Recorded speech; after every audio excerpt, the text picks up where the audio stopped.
Selamat malam adik-adik sekalian, salam budi luhur. Kembali kita ketemu pada materi mata kuliah perilaku konsumen, dan kali ini kita memasuki minggu kelima ya, pertemuan atau perkuliahan minggu kelima. Baik, adik-adik sekalian, kita langsung aja ya. Nah, di sini Bapak tampilkan kembali sedikit, agak mengulang sebenarnya, bahwasanya supaya kita ketahui bersama konsumen dalam berperilaku untuk membeli atau tidak produk atau jasa yang ditawarkan oleh penjual, itu banyak hal yang dilibatkan. Ini ada 2 garis besar yang Bapak ambil kesimpulan. Dalam hal ini pertama adalah konsumen akan melibatkan banyak orang dalam mengambil keputusan. Artinya apa? Konsumen dalam mengambil keputusan pembelian itu tidak saja dalam dirinya sendiri. Mungkin karena dipengaruhi oleh keluarganya, pengaruh tetangganya, pengaruh sahabat handai tolan, atau kekasihnya, atau pasangan hidup, dan sebagainya. Sebagai contoh, misalnya jualan kelapa muda. Ada beberapa orang yang menjual kelapa muda atau air kelapa yang ada di beberapa pinggiran jalan. Awalnya sang konsumen ini tidak tahu menau dan tidak tertarik. Namun karena ada bisikan orang-orang terdekat seperti tetangga ya, atau pasangan hidupnya mengatakan bahwasanya perlu itu kita meminum air kelapa muda, khususnya di masa pandemi sekarang ini, demi untuk menjaga imunitas dan netralitas dari berbagai macam racun, karena air kelapa konon seperti itu fungsinya. Nah, dengan adanya info-info seperti tersebut akan menjadi suatu efek atau dampak atau mempengaruhi bagi konsumen tersebut untuk membeli suatu produk. Nah, itu salah satu contoh ya. Kemudian yang kedua, banyak pertimbangan. Apa sih produk yang akan dipakai? Kapan itu akan digunakan atau dibeli? Misalnya di saat pandemi. Kenapa itu dibeli? Karena memang merupakan obat alami yang fungsinya untuk menetralisir racun agar tindakan preventif bagi si konsumen, misalnya agar terjauh dari namanya virus COVID-19. Di mana itu banyak sekali misalnya yang menjual kelapa muda dan segala macam ya. Baik, kita lanjutkan. Berikut ini contoh misalnya perilaku konsumen sebelum ia ingin melaksanakan wedding party. Maka ada istilah pre-wedding ya tentunya ya. Nah, mengapa demikian? Maka di sini akan ada namanya rencana yang harus dilakukan sebelum wedding party itu dilaksanakan.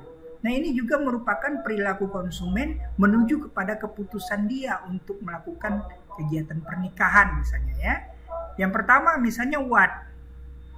Tentu di sini merupakan suatu perilaku konsumen untuk menanyakan pada dirinya sebelum wedding party itu dijalankan apa yang harus dibeli. Tentu banyak, ada namanya ornamen atau pernak-pernik gaun pernikahan dan beberapa hal-hal yang lain sebagai pelengkap dan sebagainya. Bagaimana cara membelinya? Banyak hal, mungkin dia melibatkan keluarganya atau tidak mau pusing-pusing, tidak mau repot-repot, tidak mau ribet. Dia memilih event organizer (EO) untuk membantu dirinya dalam melancarkan proses pre-wedding party. Kemudian mengapa harus beli gaun pengantin segala macam? Nah, ini memang merupakan salah satu prasyarat bagi pasangan yang akan menjalankan wedding party, maka perlu mempertanyakan mengapa begitu ya, jauh-jauh hari itu dipersiapkan. Dan tentu juga ada pertanyaan how much. Nah, ini juga akan mempengaruhi perilaku konsumen. Ketika beberapa ornamen pre-wedding atau wedding party itu ada yang mahal, mungkin ada yang diganti dengan yang lain. Jadi harga juga tentang how much itu mempengaruhi perilaku daripada pembeli dalam hal ini, mungkin dalam pelaksanaan pre-wedding party. Kita lanjut. Apa sih sebenarnya yang mempengaruhi perilaku konsumen? Apa-apa saja, hal apa saja. Ternyata kalau kita perhatikan ya secara umum, sebelum kita lanjut ya, logika kita berpikir, itu ada 2 garis besar. Yang pertama faktor eksternal, yang kedua faktor internal. Eksternal adalah di luar daripada bodi kita, di luar daripada benak kita dari ujung rambut sampai ujung kaki. Jadi ada faktor lain di luar itu yang mempengaruhi perilaku konsumen.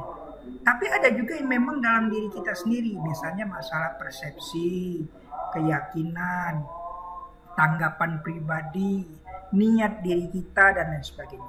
Itu bisa mempengaruhi perilaku konsumen. Baik, ini nanti akan Bapak tampilkan sebuah contoh ilustrasi gambar. Kenapa Bapak ambil sebuah gambar? Karena dengan gambar nanti akan mempermudah daya nalar mahasiswa sekalian dalam memahami perilaku konsumen itu sendiri. Oke, kita lanjut. Nah, ini ada gambar. Ini pada umumnya adalah hal-hal internal yang mempengaruhi konsumen tersebut dalam berperilaku, ya, dalam menanggapi produk yang ada dan segala macam, ya. Yang pertama adalah masalah apa yang ada di dalam kepalanya atau di dalam benak kepalanya, yaitu psychological core. Inti utama psikologis itu apa saja? Yang pertama adalah motivasi. Kemudian yang kedua adalah kemampuan dan yang ketiga adalah peluang. Jadi AMO, ya, ability, motivation, and opportunity. Contohnya bagaimana seorang konsumen itu akan mau membeli barang atau jasa, itu sangat tergantung kepada kemampuannya. Kemampuan itu bisa dalam bentuk material maupun imaterial. Yang material itu adalah dana. Ketika dana itu ada, tentu dia akan semangat untuk membeli. Atau yang dapat ditunjukkan dalam perilakunya semangat, giat untuk membeli, bahkan mencari itu sampai kemanapun produk yang diinginkannya. Untuk imaterial, itu misalnya di luar daripada faktor finansial. Salah satunya adalah motivasi. Motivasi adalah daya dorong yang dimiliki oleh seseorang, baik internal maupun eksternal, demi terwujudnya atau mendapatkan sesuatu yang diinginkan.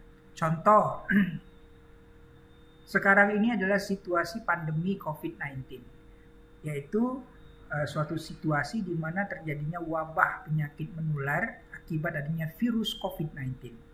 Motivasi kita supaya kita tidak terpapar COVID-19, makanya konsumen itu berlomba-lomba untuk membeli yang namanya obat-obatan atau meminum minuman ramuan herbal. Atau tadi seperti yang sudah dijelaskan dari awal adalah membeli yang namanya air kelapa muda.